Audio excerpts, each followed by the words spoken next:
Guys, ಈ ವಿಡಿಯೋದಾಗ ನಾನು ಎರಡು ಇಂಪಾರ್ಟೆಂಟ್ ಸದ್ಯಕ್ಕೆ ರ್ಯಾಲಿದಾಗ ಮತ್ತು ಮೂಮೆಂಟಮ್ದಾಗ ಇರುವಂಥ ಸ್ಟಾಕ್ಗಳನ್ನ ತಂದದೀನಿ. ಫಂಡಮೆಂಟಲಿ ಮತ್ತು ಟೆಕ್ನಿಕಲಿ ಮತ್ತು ಚಾರ್ಟ್ದಾಗ ಯಾವ ಥರ ಬ್ರೇಕ್ಔಟ್ ಐತಿ ಅನ್ನೋದನ್ನು, ಬ್ರೇಕ್ಔಟ್ ಹೆಂಗೆ ಸಿಗತೈತಿ ಅನ್ನೋದನ್ನು ಈ ವಿಡಿಯೋದಾಗ ನಾನು ನೆಕ್ಸ್ಟ್ ಹೇಳತ್ತೀನಿ. ನೀವೇನಾರ ಈ ವಿಡಿಯೋ ಸ್ಕಿಪ್ ಮಾಡಿರಪ್ಪ ಅಂತಂದ್ರೆ ಇಂಪಾರ್ಟೆಂಟ್ ಎರಡು ಸ್ಟಾಕ್ಗಳು ನೀವು ಮಿಸ್ ಮಾಡ್ಕೋತೀರಿ. ಮಿಸ್ ಮಾಡ್ಕೋಬಾರ್ದು ಅನ್ನೋಂಗಿತ್ತಂದ್ರೆ ಲಾಸ್ಟ್ ತನಕ ಈ ವಿಡಿಯೋನ ನೋಡ್ರಿ.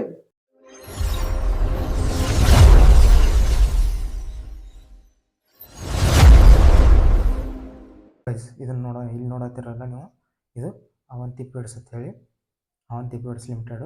ಇದು ಡೇ ಚಾರ್ಟ್ದಾಗ ನಮಗೆ ಸದ್ಯಕ್ಕೆ ಬ್ರೇಕ್ಔಟ್ ಸಿಗ್ತಾ ಇರೋದು ಈಗ ಎಲ್ಲಿ ಅಂತಂದ್ರೆ ಇಲ್ಲಿ ನೋಡ್ಬೋದು ನೀವು. ಹಾಂ, ಇಲ್ಲಿ ರೀಸೆಂಟಾಗಿ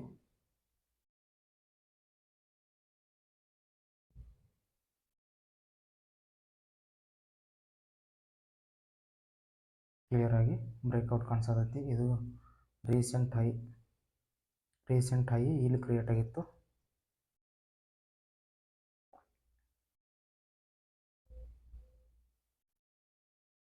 ಇಲ್ಲಿ ಕ್ರಿಯೇಟ್ ಆಗಿತ್ತಲ್ಲ, ಇಲ್ಲಿಂದ ಸ್ವಲ್ಪ ಕರೆಕ್ಷನ್ ಆಗಿ ಇಲ್ಲಿ ಸಪೋರ್ಟ್ ತಗೊಂಡು ಮೇಲೆ ಇದಾಗೈತಿ.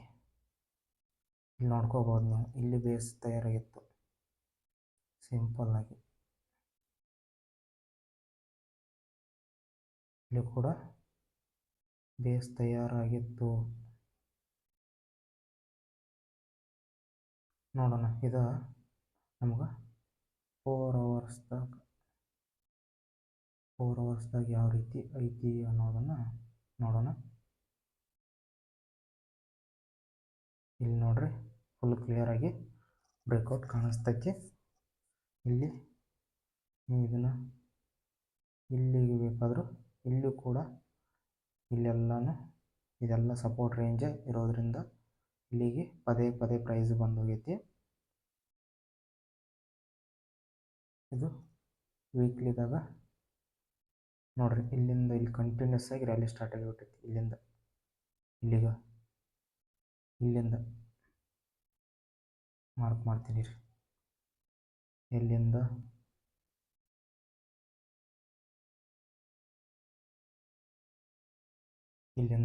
ಕಂಟಿನ್ಯೂಸ್ ಆಗಿ ರ್ಯಾಲಿ ಸ್ಟಾರ್ಟ್ ಆಗಿಬಿಟ್ಟೈತಿ.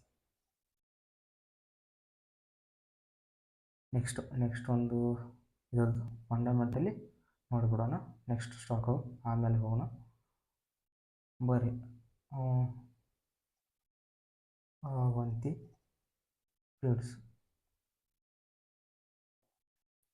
ಫೀಡ್ಸು ಇದು ಶ್ರಿಂಪ್ ಫೀಡ್ನ ಸೆಲ್ ಮಾಡ್ತೈತಿ.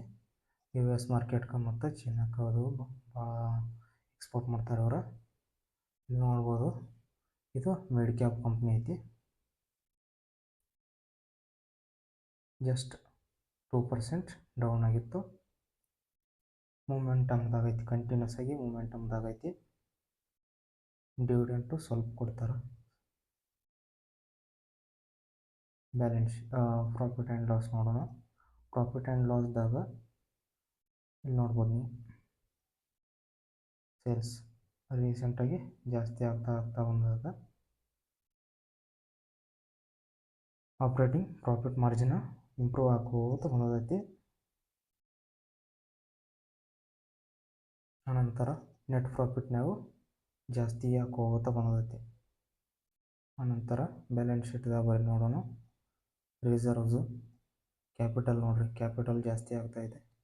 ಮತ್ತು ರಿಸರ್ವ್ಡ್ ಕ್ಯಾಪಿಟಲ್ ಇಲ್ಲಿ ನೋಡ್ರಿ ಕಂಟಿನ್ಯೂಸ್ ಆಗಿ ಜಾಸ್ತಿ ಹಾಕೋತ ಬಂದೈತಿ.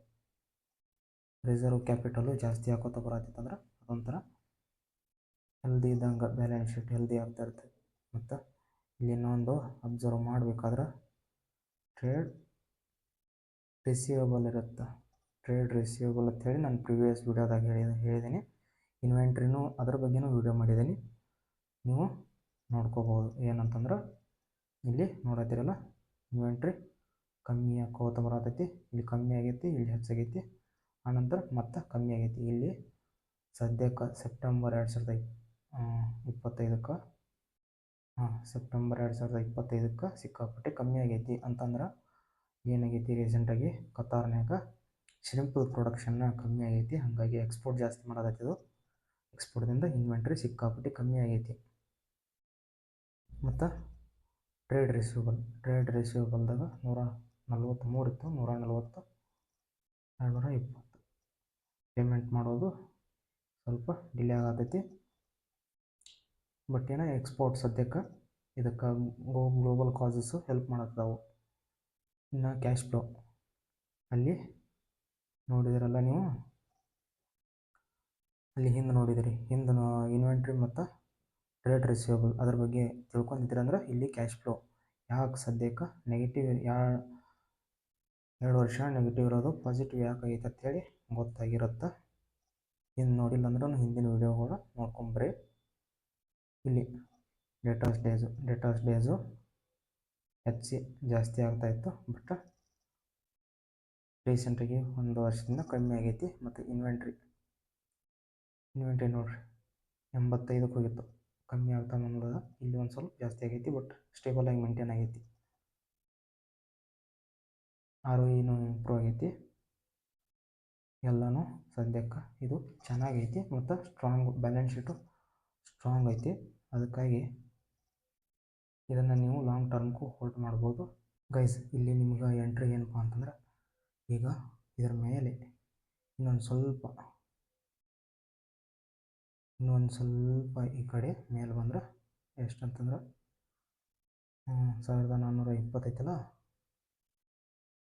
1435 ಅಬೋವ್, ಇಲ್ಲ 45 ಅಬೋವ್ ನೀವು ಎಂಟ್ರಿ ತೊಗೋಬಹುದು. ಯಾಕಂತಂದ್ರೆ ಇಲ್ಲಿ ರೆಸಿಸ್ಟೆನ್ಸ್, ಇಲ್ಲಿ ಸಪೋರ್ಟ್ ಮತ್ತು ರೆಸಿಸ್ಟೆನ್ಸ್ ಎರಡೂ ಇರ್ತಾವೆ. ಹಾಗಾಗಿ ಮತ್ತು ಫಾಲ್ ಆಗೋ ಚಾನ್ಸಸ್ ಇರುತ್ತೆ. ಬಟ್ ಮ್ಯಾಕ್ಸಿಮಮ್ ಈಗ ಮೂಮೆಂಟಮ್ದಾಗೈತಿ. ನೆಕ್ಸ್ಟ್ ಯಾವುದಪ್ಪ ಅಂತಂದ್ರೆ ಪವರ್ ಅಂಥೇಳಿ, ಇದು ಈಗ ಸದ್ಯಕ್ಕೆ ಮೂಮೆಂಟಮ್ದಾಗ ಇರೋದು 52 ವೀಕ್ ಹೈ ನಿಯರ್ ಐತಿ. ಇಲ್ಲಿ ಇದೆಲ್ಲನೂ ರೆಸಿಸ್ಟೆನ್ಸ್. ಇನ್ನೇನು ಇದು ಜಸ್ಟ್ ಬ್ರೇಕ್ಔಟ್ ಆಗಬೇಕು. ಅದಕ್ಕಾಗಿ ನಿಮ್ಮ ವಾಚ್ ಲಿಸ್ಟ್ದಾಗ ಇದು ಇರಬೇಕು. ಸದ್ಯಕ್ಕೆ ಇದು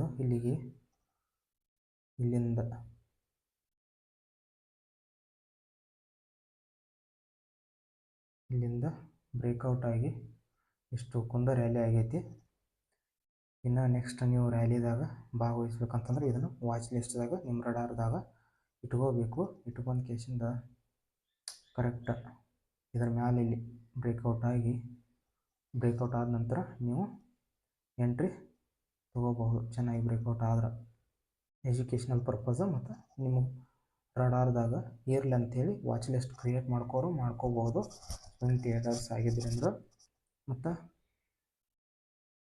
ಏನಾರ ಲಾಂಗ್ ಟರ್ಮ್ ಇನ್ವೆಸ್ಟರ್ ಆಗಿದ್ರಿ ಅಂದ್ರೆ ಇನ್ನು ಇದೇನಾರ ಕರೆಕ್ಷನ್ ಆಯ್ತಂದ್ರೆ ಇದು ಕ್ವಾಲಿಟಿ ಸ್ಟಾಕ್ ಐತಿ, ಡಿಪ್ದಾಗ ಬೈ ಮಾಡ್ಕೋತ ಬರ್ರಿ. ಗೈಸ್, ಅದಾನಿ ಪವರ್ದ ಫಂಡಮೆಂಟಲ್ ಅನಾಲಿಸಿಸ್ ನೋಡೋಣ. ಫಂಡಮೆಂಟಲ್ದಾಗಂತ ಇದು ಲಾರ್ಜ್ ಕ್ಯಾಪ್ ಕಂಪ್ನಿ ಐತಿ ಮತ್ತು ನಿಫ್ಟಿ ಟಾಪ್ ಕಂಪ್ನಿದೊಳಗೆ ಇದು ಒಂದು ಏನು ಭಾಳ ಜಾಸ್ತಿ ಏನು ಕರೆಕ್ಷನ್ ಆಗಿಲ್ಲ. 3% ಕರೆಕ್ಷನ್ ಆಗಿತ್ತು. 52 ವೀಕ್ ಹೈ ಇರುವಂಥ ಸ್ಟಾಕ್ ಇದು. ಅದಕ್ಕೆ ಮೂಮೆಂಟಮ್ದಾಗ ಐತಿ. ಪವರ್ ಜನ್ರೇಷನ್ದಾಗ ಇದು ಟಾಪ್ ಕಂಪ್ನಿ ಐತಿ. P&L ಪ್ರಾಫಿಟ್ ಆ್ಯಂಡ್ ಲಾಸ್, ಇಲ್ಲಿ OPM ಮಾತ್ರ other profit margin, operating profit margin improve ಆಗತೈತಿ. ನಮಗೆ ಇದು ಇಂಪಾರ್ಟೆಂಟು. ಮತ್ತು ರೀಸೆಂಟಾಗಿ ಕ್ವಾರ್ಟರ್ಲಿ ರಿಸಲ್ಟ್ಗಳನ್ನ ಅಷ್ಟೆಲ್ಲ ಚೆನ್ನಾಗಿ ಬಂದಿಲ್ಲ, ನೋಡ್ಕೋಬೋದು, ಡೌನ್ ಆಗಿದಾವೆ. ಬಟ್ ಏನೋ ಚೆನ್ನಾಗೈತಿ ಕಂಪ್ನಿ ಒಳ್ಳೇದೈತಿ. ಸದ್ಯಕ್ಕೆ ಮೂಮೆಂಟಮ್ದಾಗ ಐತಿ. ಚೆನ್ನಾಗಿರೋದಕ್ಕನ ಮೂಮೆಂಟಮ್ದಾಗ ಇರ್ತಾವೆ. ಅದು ನಿಫ್ಟಿ 50 ಲಾರ್ಜ್ ಕ್ಯಾಪ್ ಕಂಪ್ನಿಗಳು ಯಾವಾಗಲೂ ಇನ್ವೆಸ್ಟ್ ಮಾಡೋಕೆ ಒಳ್ಳೆಯ ಇರ್ತಾವೆ, ಸೇಫ್ ಇರ್ತಾವೆ. ಸೇಫ್ ಹೇವನ್ ಅಂತೇಳಿ ಕರಿತಾರೆ. ರಿಸರ್ವ್ ಜಾಸ್ತಿ ಆಗಿದಾವೆ. ಮತ್ತು ಇಲ್ಲಿ ನೋಡಿರಿ ಇನ್ವೆಂಟ್ರಿ ಕಮ್ಮಿ ಆಗ್ತಾ ಬಂದೈತಿ. ಅಂದ್ರೆ ಕಮ್ಮಿ ಆಗ್ತಾ ಬಂದೈತಿ. ಮತ್ತು ಟ್ರೇಡ್ ರಿಸೀವಬಲ್ಸು ಜಾಸ್ತಿಯಾಗಿ ಲಾಸ್ಟಿಗೆ ಇಲ್ಲಿ ಕಮ್ಮಿ ಆಗೈತಿ. ಈ ಕಮ್ಮಿ ಆಗತೈತಿ ಅಂದರೆ ಇನ್ನು ನೆಕ್ಸ್ಟ್ ಅಪ್ಕಮಿಂಗ್ ಡೇಸು ಇನ್ನೂ ಚೆನ್ನಾಗಿ ಬರ್ಬೋದು, ಇನ್ನೂ ಸ್ಟಾಕ್ ಪ್ರೈಸು ಮ್ಯಾಲೆ ಹೋಗ್ಬೋದು. ಆರು ಈ ಮಾತ್ರ ಡೌನ್ ಆಗೈತಿ. ಇಲ್ಲಿ ಡೇಟಾಸ್ ಡೇಸು ಕಮ್ಮಿ ಆಗಿದಾವೆ. ಹಂಗಾಗಿ ಸದ್ಯಕ್ಕೆ ನಮಗೆ ಬ್ಯಾಲೆನ್ಸ್ ಶೀಟು ಒಂದು ಸ್ವಲ್ಪ ಅಟ್ರಾಕ್ಟಿವ್ ಆಗಿ ಆಗತೈತಿ. ಇನ್ನೂ ಇದ್ರಾಗ ಕೆಲಸ ಮಾಡೋದಿದಾರ ಅವರು. ಹಂಗಾಗಿ ನೀವು ನೋಡಿಕೊಂಡು ಸರಿಯಾಗಿ ಎಂಟ್ರಿ ತೊಗೊರಿ. ನಿಮ್ಮ ವಾಚ್ ಲಿಸ್ಟ್ನಾಗ ನಿಮ್ಮ ರಡಾರ್ದಾಗ ಇಟ್ಕೋರಿ. ಕರೆಕ್ಟ್ ಟೈಮ್ ನೋಡ್ಕೊಂಡು ಎಂಟ್ರಿ ಆಗ್ರಿ. ಸ್ಟಾಕ್ ಮಾರ್ಕೆಟ್ದಾಗ ರಿಸ್ಕ್ ಐತಿ. ಹಾಗಾಗಿ ನೀವು ಓನಾಗಿ ರಿಸರ್ಚ್ ಮಾಡಿರಿ ಮತ್ತು ತಿಳ್ಕೊರಿ. ನಾಲೆಜ್ನ ಗೇನ್ ಮಾಡಿರಿ. ಇನ್ವೆಸ್ಟ್ ಮಾಡೋರಿದ್ರೆ ಇನ್ವೆಸ್ಟ್ ಮಾಡಿರಿ, ಟ್ರೇಡ್ ಮಾಡಿರಿ. ಇದು ಯಾವುದೇ ರೀತಿ ಬೈಯಿಂಗ್ ಮತ್ತು ಸೆಲ್ಲಿಂಗ್ ರೆಕಮೆಂಡೇಷನ್ ಅಂತೂ ಆಗಿರೋಂಗಿಲ್ಲ.